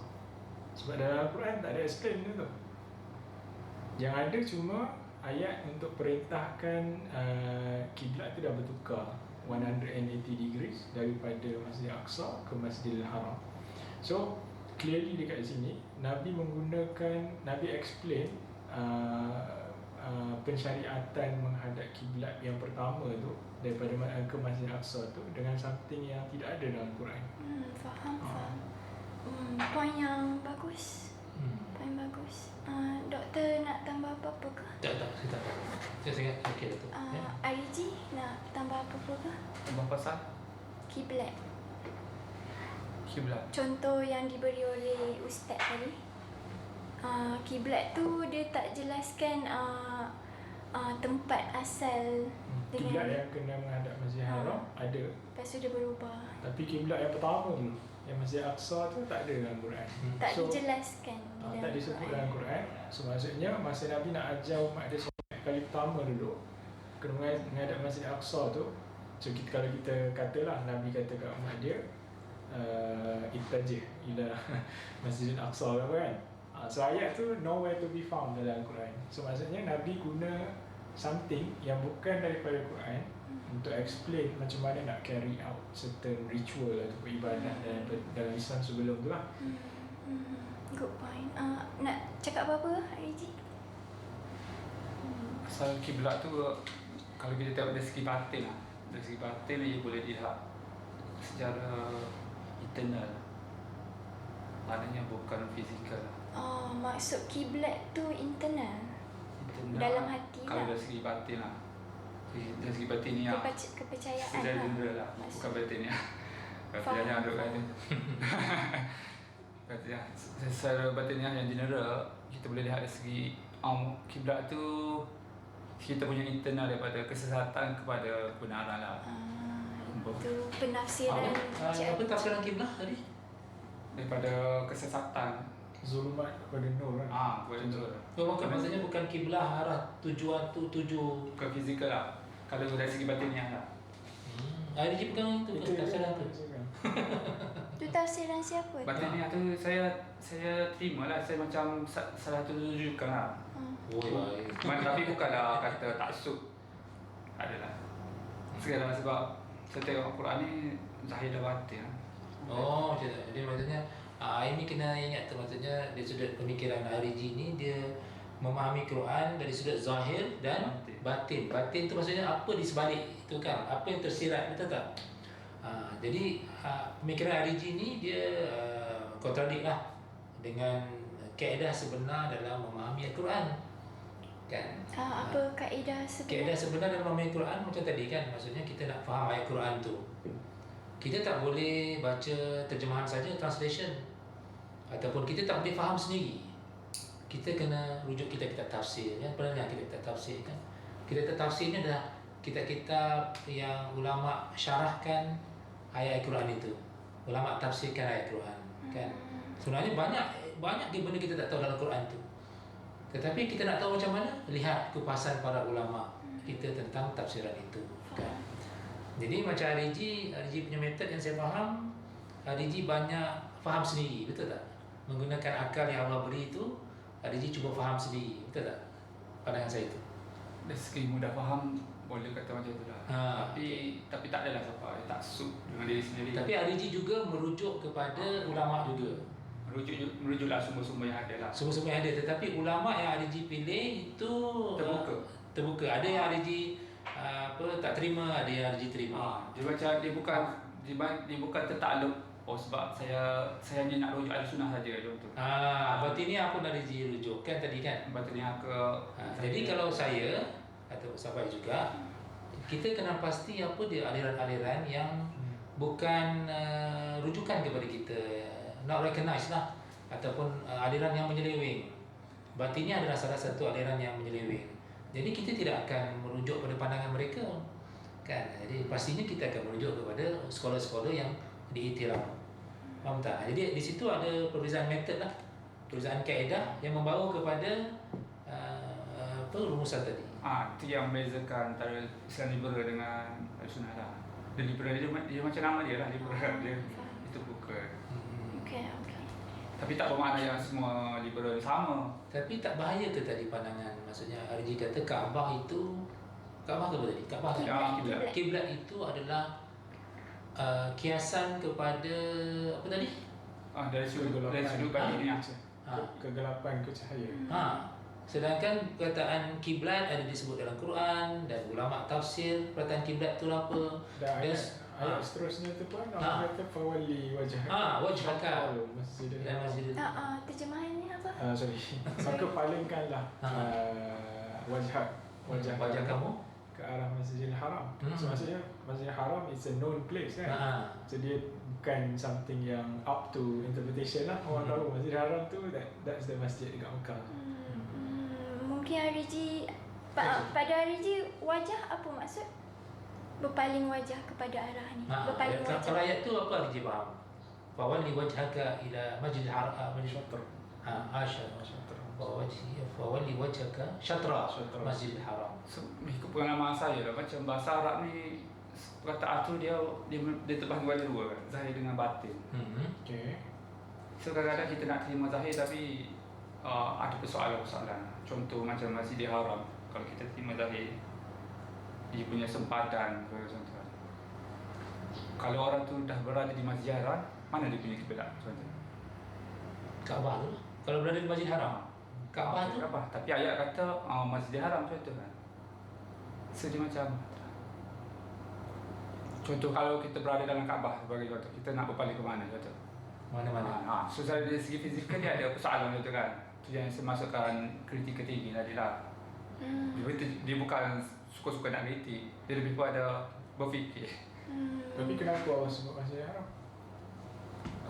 Masjidil Haram tu bila kita tengok, sebab tu saya tengok perkataan tu zahir dan batin. Maksud saya kenapa Allah sebut palingkan wajah kamu ke Masjidil Haram kalau apa yang Allah kehendak daripada itu cuma batin, maksud yang batin saja. Might as well sebut je mana-mana kan. Kenapa spesifik kan? Kenapa sebut Masjidil Haram? Faham. Spesifik. Betul lah, akan ada isu lah kalau nak sembahyang dalam Kaabah tu macam mana. Tapi macam doktor sebut lah tadi, paling mana-mana lah sebab that's the point tu. Kita dan kamu dah berada lah dekat point tu. Sebagai contoh kita tengok masjid lah. Masjid kalau dari segi fizikal dengan bangunan dia bersembah. Tapi masjid tu bermaksud tempat sujud lah kan. Okey. Tempat sujud, kalau saya sujud di sini, masjid lah sini. Okay. Dari segi bahasanya betul lah, tempat sujud. Okey. Jadi Masjidil Haram tempat sujud. Tempat sujud. Dia bukan Masjidil Haram yang tu, tapi tempat Masjidil Haram yang dimasukkan adalah mana-mana tempat sujud. Mana-mana tempat sujud. Tempat sujud yang dimasukkan lah. Tapi masalahnya berbeza dari bahasa antara nama tempat khas, nama khas kan. Masjidil Haram dengan nama perkataan tu sendiri. Dengan masjid tadi. So kritikal kita maksudnya macam tu lah sebenarnya, dia bukan suka-suka nak. Tapi saya setuju. Critical thinking pun dia mesti ada batasan dan asasnya, dia basic rujukannya apa. Critical thinking memang bagus, kita disuruh critical thinking. Tapi kalau critical thinking kita itu sehingga kita fahami itu secara batin, cara okey. Maksudnya tak tahu membawa ke mana. Tak tahu ke mana. RG boleh solat di mana-mana lah kalau bukan ke arah kiblat. Kalau solat lah, kata solat, maksudnya kita rukun solat adalah menghadap ke syarat sah solat menghadap kiblat, betul tak? Tapi kalau ada je faham ayat macam itu, maksudnya boleh menghadap mana-mana. Ke macam mana? Bila kiblat tu bukan fizikal, Ha? maknanya dia fleksibel. Boleh menghadap mana-mana lah. Nampak tu beza kan? Bila kita faham ayat tu dengan maksud macam itu, maka amalan kita pun terkesan. Yalah. Betul kan? Amalan kita pun terkesan. Jadi kita tidak lagi menghadap kiblat. Kita boleh menghadap mana-mana. Macam kiblat tu bukan fizikal macam ahli sunnah punya. Bukan fizikal. Ikhtiar. So itu tafsiran Cik Ariji lah. Cakap pasal tafsiran ni, saya kembali pada Dr. Faizal, apa yang Dr. Faizal cakap tadi lah. So Al-Quran ni dia tak boleh dibaca begitu saja. Ya. Dia perlu merujuk kepada kitab-kitab penafsiran Ya. ulama-ulama yang diiktiraf. Ya. Kenyataan itu datang dari mana? Kenyataan itu datang daripada mana? Susah nak jawab tu. Okey. Soalan saya simpelkan. Adakah kenyataan itu datang daripada Nabi Muhammad? Okey, macam ni. Ketika Nabi hidup, segala persoalan berkaitan dengan ayat Quran, contohnya Sayyidatina Aisyah, dia ada tak faham tentang ayat Quran ataupun sahabat-sahabat tak faham tentang ayat Quran, mereka terus bertanya kepada Nabi. Betul? Ketika Nabi hidup. Selepas Nabi wafat, kalau ada persoalan tentang ayat Quran, sahabat berbincang sesama mereka, kan? Kerana sahabat ini adalah anak murid kepada Nabi. Dia dapat terus ilmu tu daripada Nabi. Jadi mereka ada otoriti untuk menafsirkan ayat Quran. Tetapi pastinya sahabat berselisih. Betul tak? Ada pandangan mereka macam ini, ada pandangan mereka macam ini. Okay. Begitulah zaman seterusnya, zaman tabi'in, sehingga akhirnya tafsiran kita tafsir, yang kita tafsir ini mengandungi tafsiran para sahabat terhadap ayat, tafsiran tabi'in terhadap ayat. Sebab itu kita akan kenal nama-nama besar daripada kalangan sahabat seperti Ibn Abbas, nama-nama besar di kalangan tabi'in seperti Muqatil, Mujahid kan. Jadi kitab tafsir ni adalah rujukan terhadap tafsiran kepada ayat-ayat yang Nabi sendiri dah ajar sahabat-sahabat dia. Okey. Itulah maksudnya. Tapi tafsiran ni mengandungi banyak benda dalam tu. Ada tafsiran yang Israiliyat. Pernah dengar Israiliyat? Tak pernah. Yang cerita-cerita yang tak betul masuk juga dalam kitab-kitab tafsir. Kan? Jadi kita tolak tepi dululah. Kan? Kita cari kitab tafsir yang base kepada Quran dan hadis, yang base kepada riwayat daripada Quran dan hadis. Ya? Jadi maksudnya bukan semua kitab tafsir kita ambil semua, tak. Ada juga kitab-kitab tafsir yang kita terima dan ada yang kita tolak. Apakah kriteria yang membolehkan kita terima kitab tafsir ni versus kitab tafsir ni tak boleh diterima? Okey, kitab tafsir yang kita terima seperti Ibn Kathir. Contohnya tafsir Ibn Kathir, dia tafsir bimaksud lah. Tafsir dia tu based on dalil, ada dalil daripada Quran hadis, ada riwayat kan. Jadi apa yang dia kata, apa yang dia tafsir tu, dia kata dalilnya ialah, buktinya ialah terdapat riwayat daripada sekian kan. Semua ada dalil, maksudnya ada bukti. Tafsiran yang tak diterima seperti tafsiran contohnya kisah-kisah Israel di bawah masuk dalam tafsiran. Contohnya kisah Nabi Sulaiman ataupun kisah Nabi Adam yang diceritakan secara detail tentang kejadian Nabi Adam, yang Quran sebut secara ringkas tetapi diceritakan yang terlalu detail lah. Ataupun diceritakan terlalu detail tentang kisah Nabi Sulaiman, ada cincin yang benda-benda Israeliat lah, cerita tentang Nabi kekuatan Nabi Sulaiman itu bergantung pada cincinnya kan. Itu semua Israeliat yang kitab-kitab yang tafsir yang kita reject lah. Kenapa kita reject yang terlalu detail tu?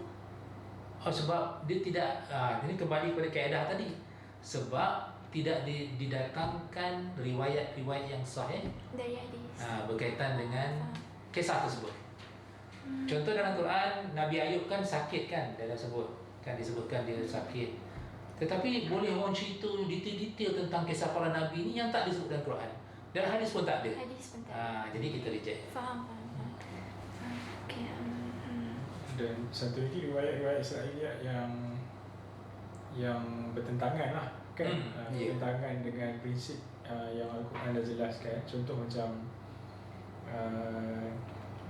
dulu ada subjek dakhil fitrah. Ya, ada tafsir. So dia ada cerita tentang kisah apa ni, tak ingat ayat mana Quran, tapi pasal Nabi Daud. Nabi Daud ni dia raja kan, Malik.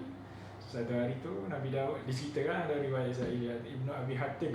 Saya so dia berdiri di atas puncak istana dia. Dia nampak jiran dia tu, dia berdiri di istana, dia nampak rumah rakyat dia. So, dia nampak rumah satu rakyat itu ada seorang perempuan cantik. Lalu dia teringin nak kahwin lah. Kemudian dia find out perempuan ni dah berkahwin, dah ada suami.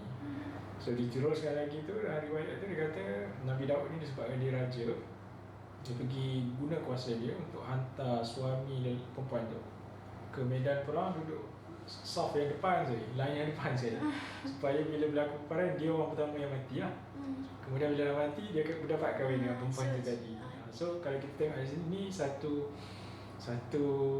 kita panggil plotting lah kan, plot nak bunuh orang disebabkan ada personal interest nak kahwin. So Nabi tu kan maksum kan, sifat dia tak akan buatlah benda yang boleh jejaskan reputasi dia sebagai seorang duta yang Allah hantar untuk present dan convey agama ni kan.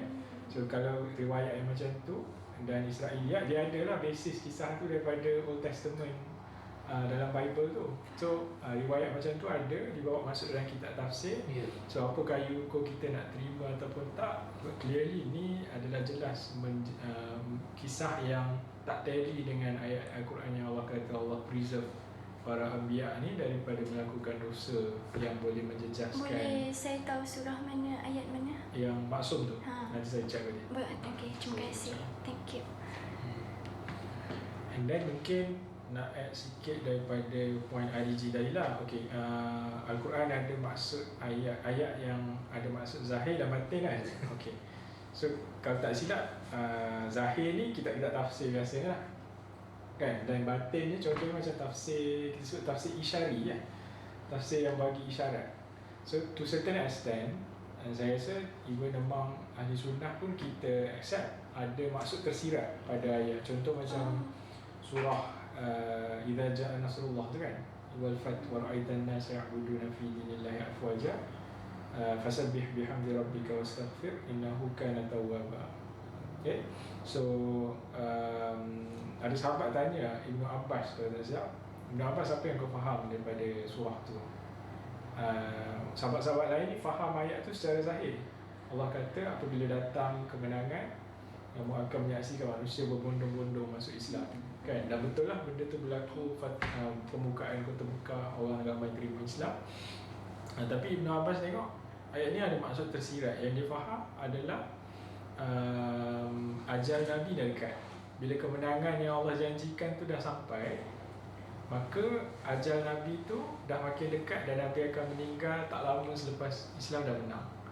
So itu maksud tersirat yang kalau kita baca ayat tu secara zahir memang tak jumpa maksud tu. Tapi Ibn Abbas berkat doa Nabi kepada dia ada kelebihan lah dalam nak memahami yang tersirat. So kalau so dia ada daripada ni jelas ada maksud yang zahir, daripada ayat tu ada maksud yang batin.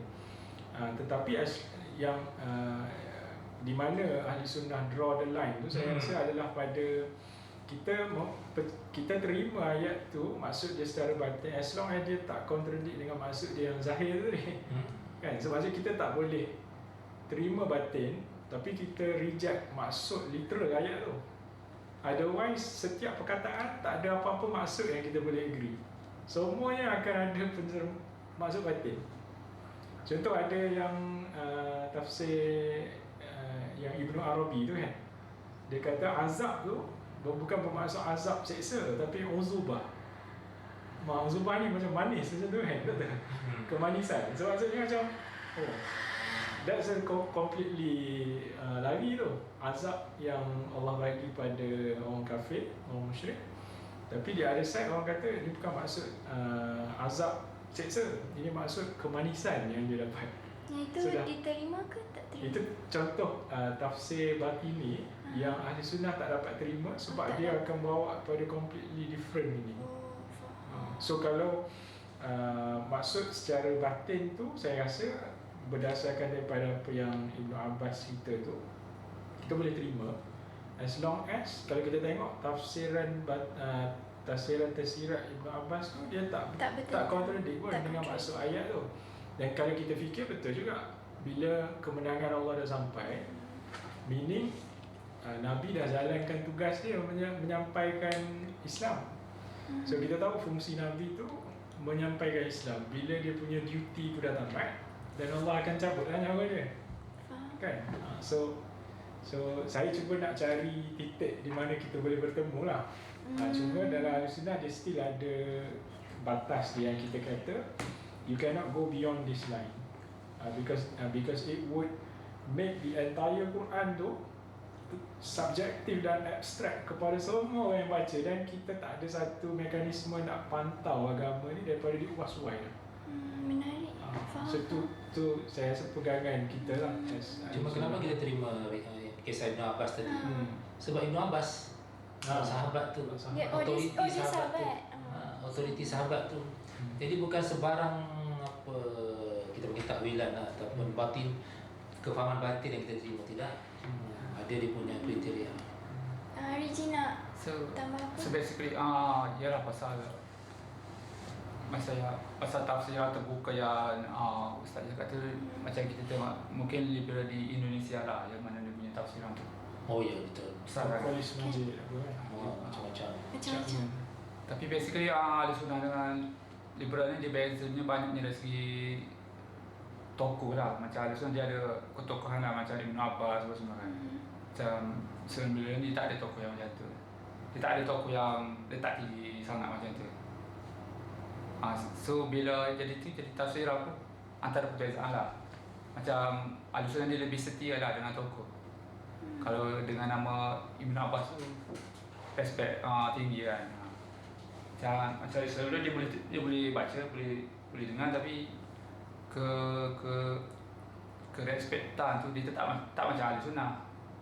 Sebab akidah pun berbeza. Tidak banyak antara perbezaan lah. Faham. Dan kalau kita tengok macam Rasyad Khalifah tu, pengikut dia pun Rasyad Khalifah lah dia punya tokoh kan. Rasyad Khalifah yang kod berapa tu? Kod Kod 9 kan. Kod 69. Kod 19. 19. Lebih lagi. So mereka pun ada tokoh dia sendiri. So seliberan ni dia macam tak ada tokoh yang ni lah selain daripada Rasulullah lah. Islam Okay. Tapi kita bukan semata-mata ada tokoh.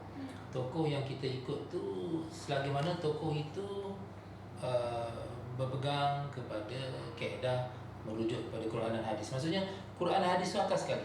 Mana-mana tokoh pun dia mesti follow Quran dan hadis. Kan? Kalau tokoh yang lari daripada Quran dan hadis, automatik kita tolak.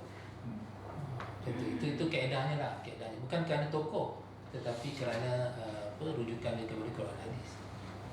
Tapi itulah kalau saya tengok Ahlussunnah pun ada jenis-jenis jugalah. Ada yang lebih meletakkan imam berbanding lebih meletakkan tokoh lah berbanding macam riwayat hadis ke yang bergaduh, biasa bergaduh lah. Itu tak masuk. Maksudnya dia Hadis tu dia letak imam dulu. Imam cakap apa pun dia terima. Dia terima semua. Dia berendah diri. Dia baca hadis tu dia tak percaya diri dia boleh faham hadis. Dia kena pergi kepada imam, pandangan imam. Saya. Oh. Mana dia macam dia dapat kritikan lah, awak ni mendahulukan iman kepada hadis macam tu. Itu yang biasa yang bergaduh lah masyarakat kita. Kalau dia buat macam tu sebab ilmu dia belum sampai ke tahap dia nak faham, so dia kena rely on imam, saya rasa tak ada lah masalah. Sebab ialah kelemahan dia nak faham teks Arab dan memahami konteks ayat tu, so dia rely on imam yang mungkin dia senang nak akses kepada kitab dia, senang nak taklid kan imam kan. Tapi cuma masalah masyarakat ni dia akan mengkritik orang yang pergi ke hadis tu. Masyarakat orang akan Ahlussunnah lain yang maksudnya yang mendahulukan hadis tu daripada imam. Macam dia pergi kritik orang tu. Kau faham kau ni tak sama dengan imam aku punya faham. Itu biasa dia bergaduh lah masyarakat kita. Saya rasa macam yang Dr. Faizal cakap lah, betul, kalau yang itu berasaskan taksub, maksudnya bukan berobjektifkan mencari kebenaran, tapi meletakkan imam tu sebagai asas. Dari situ kita tak, Ibn Ahlussunnah pun takkan defend lah attitude dan sikap macam tu lah. Sebab itu bukan yelah, Imam Malik pun kata semua kalam ni kita kita boleh tolak, boleh terima, kecuali kalau Kalamun Nabi. nas yukhaz wa yurad. Betul. Aimi tak lost boleh boleh ikut ke dah lost dah? Setakat ni Risau je. tak lost lah. Tak lost lagi Saya tertarik soalan Aimi tadi pasal Yang mana? yang Baqarah tu. Yang mana? Yang sembelih lembu tadi. Ya, kenapa Tuhan letak surah tu dalam Al-Quran? Surah tu, Surah ayat. Baqarah dan kisah. Bani Israel Bani minta Israel minta detail kan? lagi, detail lagi. So, saya rasa kalau kita tengok pada ayat lah, sekejap Surah Baqarah ayat An-Tazbahu Baqarah.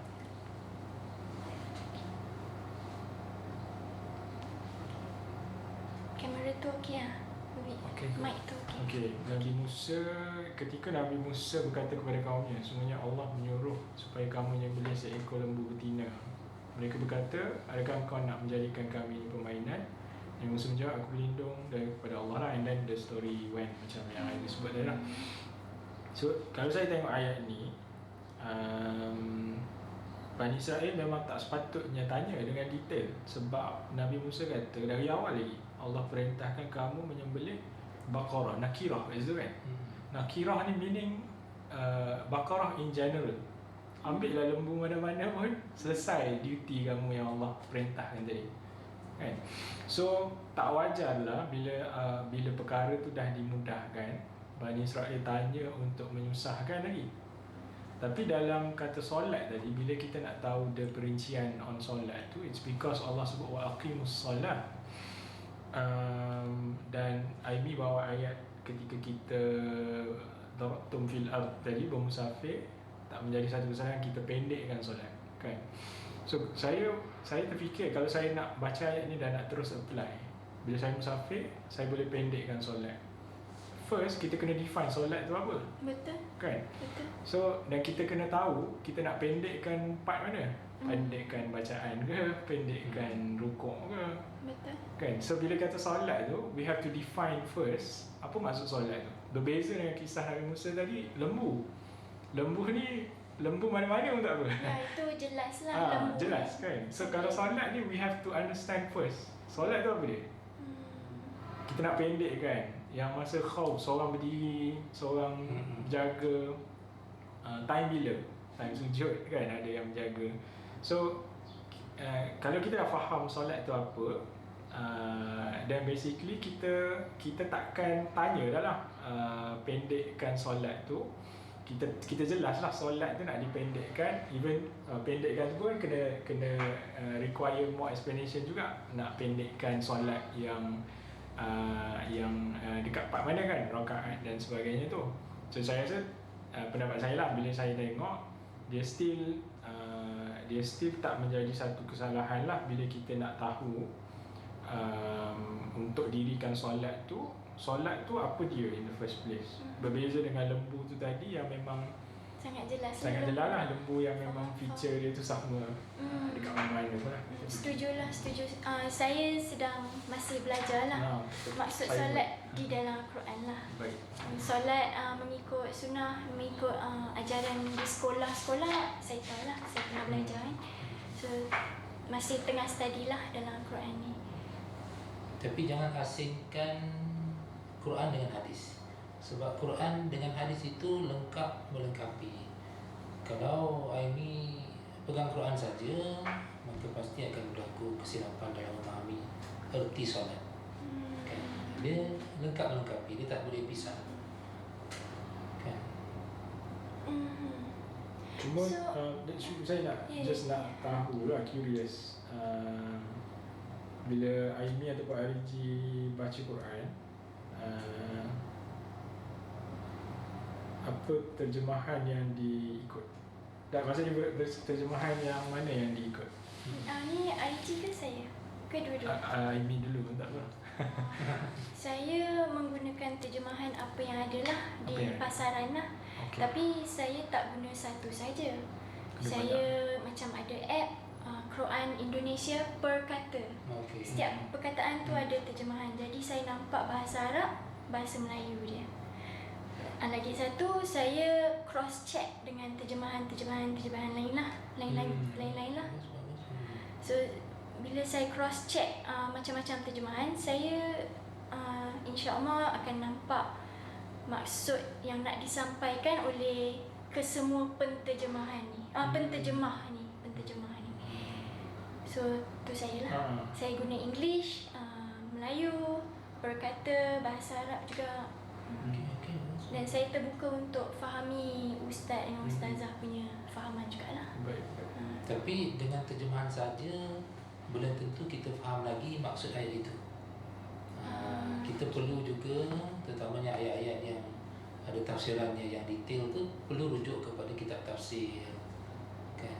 Dia tak cukup dengan terjemahan. Ramai orang salah faham tentang Islam sebab mereka berpada dengan terjemahan saja. Banyak berlaku. Kan? Jadi kena ada additional tafsir atau hadis ke kan. Sorry lah saya interrupt. Tadi ayat RG macam mana tentang ni terjemahan Quran? Saya pun basically terbuka lah terjemahan tu. Saya boleh baca semua dah kalau nak baca. Kalau berlaku perbezaan dan Arija akan pegang yang mana? Basically saya akan macam buat terjemahan sendirilah. Terjemahan sendiri tu kaedahnya macam mana? Baru soalan tu. Okay, Critical thinking. Macam tu lah. Akal semata-mata lah. Dia macam nak hasilkan terjemahan yang kualiti tu, dia macam ambil masa jugalah. Tapi macam mana RG tahu critical thinking yang RG hasilkan ini adalah tepat dan benar? Kan? Basically cross check lah. Cross check. Macam tadilah yang macam kiblat tadi kan. RG kata itu adalah kegelapan dan nur kan? Cahaya. Cahaya kan. Jadi macam mana RG tahu bahawa itu adalah tafsiran yang benar dan tepat? Basically tadi saya tengok dari sudut batinnya sebab batinnya ni sebab macam kegelapan lah, contoh kan, kezaliman kan. Kezaliman ni kalau dari segi fizikal masuk gelap lah kan. Gelap. Tapi dari segi batinnya dia masuk kejahatan lah dia kan. Dia macam tu lah. So saya tengok yang bahasa Arab ni dia macam dia ada dia punya aspek batinnya tu. Yang saya kena terima sebagai salah satu rujukan lah. Cuma nak tahu, okey, tadi sebut tentang batiniah tadi tu, RG ketika mentafsirkan kiblat itu dengan maksud batiniah, RG daripada RG sendiri ke ataupun memang daripada kalangan orang liberal yang memang pernah berpandangan macam itu? Daripada pengalaman sendiri. Pengalaman sendiri, daripada sendiri punya lah. Idea tu datang daripada sendiri. Tak pernah orang sebut pun tentang tu. Ada tak yang sebut? Mungkin kita tarik juga nak tahu. Mungkin ada tapi kebetulan lah. Kebetulan. Dia bukan sebab saya kopi tak. Memang RG punya sendiri. Ya. Dan saya liberal pun bukan sebab saya kebetulan ya sebenarnya. Bukan sebab saya Jadi bukan macam Syiah kan, saya nak bawa contoh Syiah. Semua tahu Syiah. Ayat-ayat laknat di dalam Quran itu Syiah mentafsirkan kepada Aisyah. Maksudnya laknat Allah kepada Sayyidatina Aisyah, kepada Abu Bakar. Itu tafsiran mereka lah, tafsiran batiniah. Sedangkan ayat itu tak ada sebut pun tentang, tak ada kaitan pun dengan Aisyah ataupun Abu Bakar. Jadi apa pandangan RG tentang tu? So basically saya tolak lah pandangan tu. Tolak sebab Quran ni kitab yang universal, dia bukan kitab yang sebab nama Aisyah pun tak ada kat situ. Tak ada hujah yang kuat nak tunjuk kepada Aisyah. Sama juga lah dengan tadi macam tadi batinnya ada segi bahasa. Macam kezaliman tu dari segi bahasanya kegelapan. So dari segi fizikal ia gelap lah. Tapi dari segi batinnya ia bermaksud kejahatan. Di mananya batinnya dari segi bahasa lah. Macam kiblat tadi pun dari segi bahasa. Okey, Ami? Macam-macam tafsiran. Ada Ibnu Abbas, tapi dia sahabat lah. Sahabat. Kalau jadi kalau sahabat-sahabat ni, diorang tak mungkin merekod dan menyebarkan apa-apa hukum yang bertentangan dengan Al-Quran. Ataupun apa yang Nabi katalah, dia tak mungkin lah kan. Melainkan dia ada ke berlaku contoh yang dia salah faham ke? Biasa. Salah faham. Itu ada. Salah faham. Itu ada. Lepas tu dibetulkan. Tersilap Dia lah betulkan. manusia biasa kan. Kemudian dibetulkan. Sebab dia bukan maksum, Nabi saja maksum. Okey. Saya proses kejap. Saya proses kejap. Okey. Kena ambil masa sebulan lagi tu. Sebulan. Tapi tujuan IMI sebenarnya untuk tahu, sebenarnya kita balik pada asas yang kita bincang mula-mula dulu. IMI sebenarnya nak tahu hadis ini berautoriti ataupun tidak, betul tak? Ya, betul. Hadis ini sebagai sumber ataupun tidak? Ya, sebab itu sebenarnya kan. Ya, sebab seperti apa yang RG pernah tulis dalam blog Rejam, dia Okey. kata menentang Al-Quran. Jadi saya nak tahulah kalau tapi sekarang RG cakap dia kritikal terhadap semua dan awak cakap okey, apa yang awak ambil sebagai sumber kata-kata Allah? Al-Quran, Al-Quran. hadis tak kan? Kritikal lah, maksudnya analytical lah terhadapnya. Hadis setempat tu kan, ada hadis yang Hadis saya tidak letak setinggi macam ahli sunnah letak. Tak setaraf Macam bagi ahli Al-Quran. sunnah, Maksudnya. tidak setaraf Al-Quran lah. okey, okey, Quran atas kan. Nombor 2 apa? Kalau RG lah nombor 2. Basically saya punya nombor 2 Setanding lah hadis, terbuka lah. hadis, akal Ya. semua sama. Dia macam saya kena baca dulu, kena study dulu. Yalah, Untuk maksudnya- saya letak. Okey, maksudnya hadis tu sama dengan yang lain-lain, semua-semua lain. Bukan nombor 2 lah. Dia lebih terbuka lah. Dia macam Terbuka, yalah. Maksudnya hadis sahih pun RG tolak. Ada juga hadis sahih yang RG tolak sebab dia bertentangan dengan logik akal ke sebagai contoh, kan? Betul tak macam tu? Saya nak faham. Sebab saya tidak terikat dengan ahli sunnah ke atau syiah ke, malah dengan Rasyad Khalifah ke. Saya tak terikat, dia macam Terbuka lah. Independen lah. Tapi macam mana dengan ayat Quran yang menceritakan tentang kewajipan mengikut Nabi sebagai qudwah hasanah, jangan menyalahi Nabi.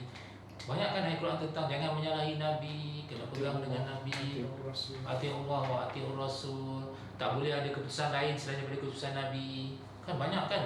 Itu semua dalam Quran. Dia sebab Nabi ni basically satu, Nabi ni menerima mujizat kan. Dia tak macam kita. Okey. Yang keduanya, Nabi ni sebagai ulul amri lah. So satu lagi ayat-ayat lain tu dia lebih pada fokus pada Rasul lah, sebagai authority Rasul.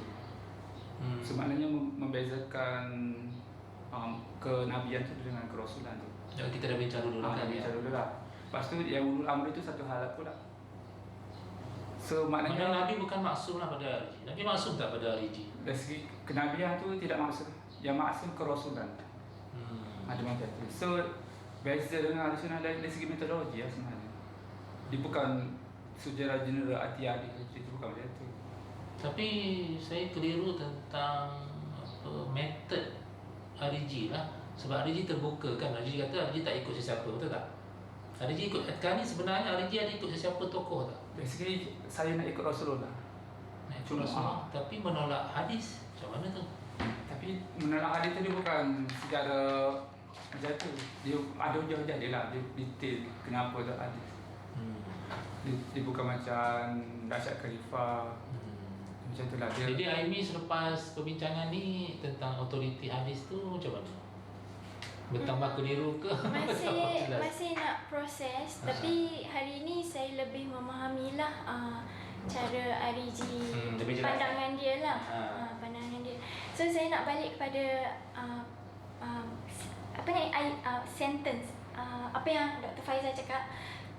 Tadi Dr. Faizal cakap kat RG, kata taat Rasul, ikut Rasul, tapi tak ikut hadis. Ya. So di situ premisnya apa kenyataannya ialah taat Rasul bermaksud ikut Ya. kitab-kitab hadis.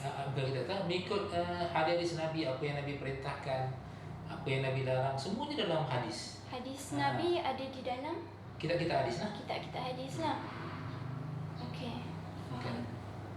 Jadi macam mana kita kata kita nak ikut Nabi tetapi kita tolak hadis Nabi. Kita tak ikut sunnah Nabi, tolak hadis Nabi. Dan kita tolak tu pun dengan hujah kita, kita guna logik akal kita ataupun tafsiran macam mana Ariji, tafsiran yang Ariji faham sendiri lah kan, betul kan? Maksudnya Ariji ketika dia berinteraksi dengan hadis, macam kita, macam saya, kalau hadis tu sahih dan jelas, saya terima terus kan, saya ikut, saya patuh. Tapi Ariji walaupun hadis tu sahih, Ariji boleh tolak lagi, betul tak? Boleh tolak lagi, boleh tak terima lagi, betul tak? Ariji bila tengok hadis tu, Ariji sebagai mujtahid. Tengok hadis tu macam ustaz biasanya tengok sebagai mukallid kan. Okey. Tu bel. Hebat sampai mustahid. Mustahid tu maksudnya level yang boleh berijtihad lah kan. Sebab dalam Islam ni dia punya nak berijtihad tu dia lebih mudah lah bukan dia. Tapi akhirnya akan gunakan akal lah kan, logik akal tu tak? Gunakan akal tapi tak bermaknanya tak ada kesalahan. Kena kritik lah balik.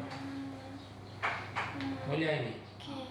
Macam ahli sunnah ni pintu ijtihad tu dia lebih ketat. Jadi memang dah habis bateri. Itu macam mana? Dia tak. Okey tak? Okey ke? Cuba Okey. tengok. Kita sempat rakam. Dia Dia ke dia Saya- off screen saja, Off screen. macam saya dia pun dia off screen. Tapi dia tengah rakam. Tengah rakam ah.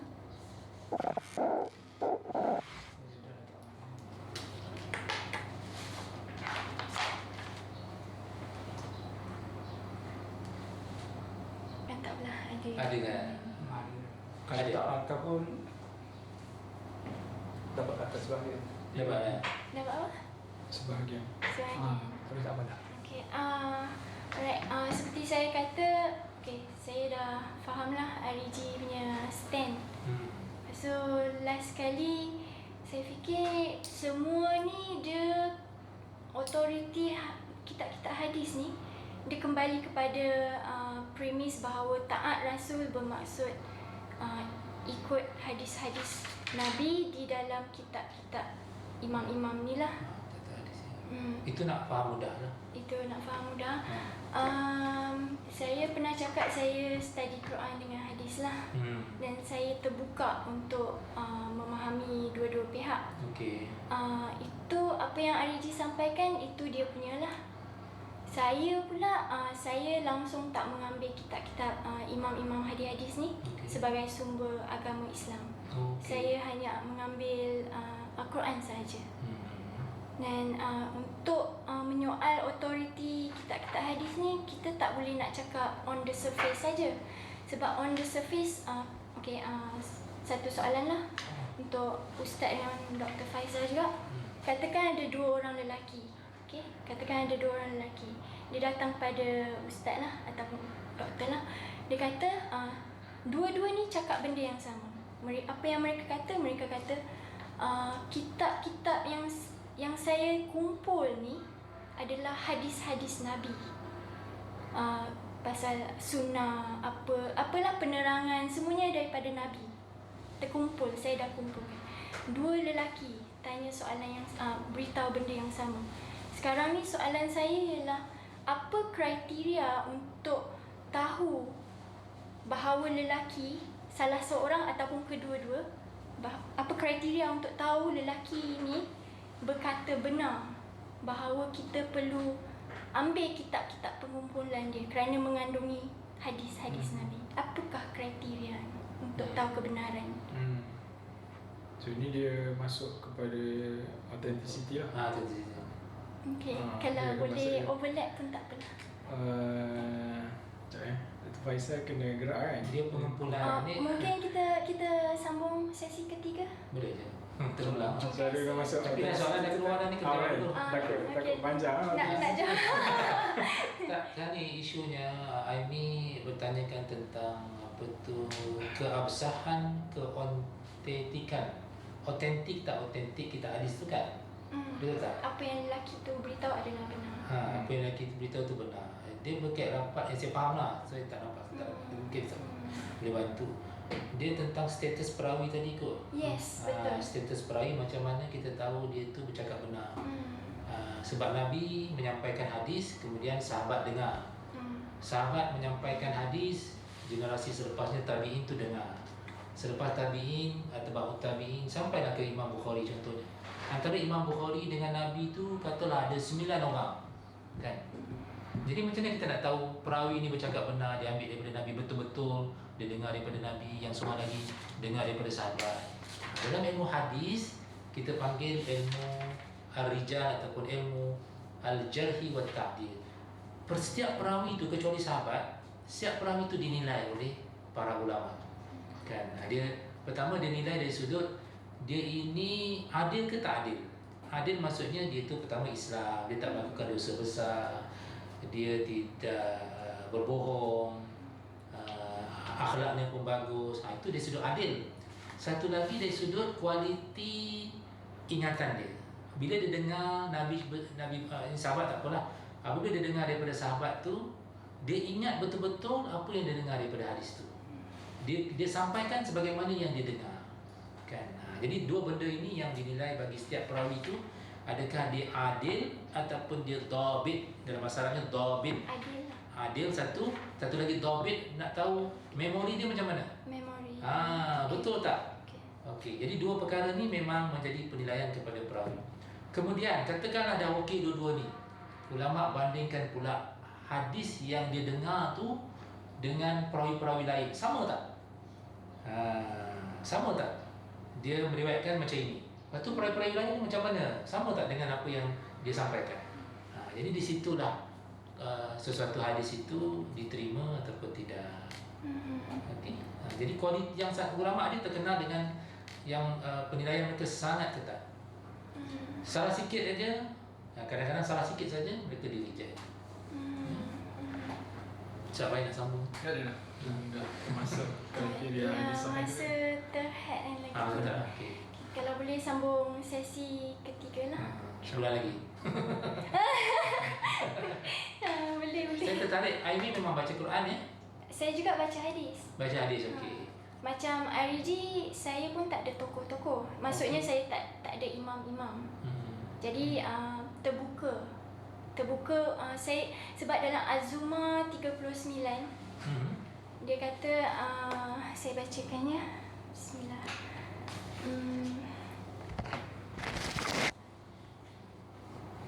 Cara saya tunjang agama saya adalah berdasarkan ayat inilah. Sekejap. Cuma saya terfikir, kalau ada ayat yang Aimi tak faham, Aimi buat apa ya? Saya kembali kepada Al-Quran. Dan pada masa yang sama saya terbuka untuk mendengar hujah Dr. Faisal, Ustaz Faiz, Ariji dengan orang-orang lain lah. Sekejap ya. Maksudnya ada ayat Quran yang Aimi baca tu tak faham, betul kan? Ya, kerana saya manusia kan. Macam Dr. Faizal cakap, Dr. Faizal pun tak tahu semua benda kan. Sama. Cuma apa yang Aimi buat lepas tu? Kalau tak faham tu bila saya tak faham, kalau masa tidak terhad, sebab saya ada anak-anak kan, kalau saya ada free time the whole 24 hours, saya akan mengkaji lah, mendengar dari pelbagai pihak. Okay. Sebab surah Az-Zumar 3 boleh jumpa tak? Ustaz Faizal jumpa tak? Az-Zumar 39 kalau tak silap lah. Qul ya qaumi i'malu ala makanikum.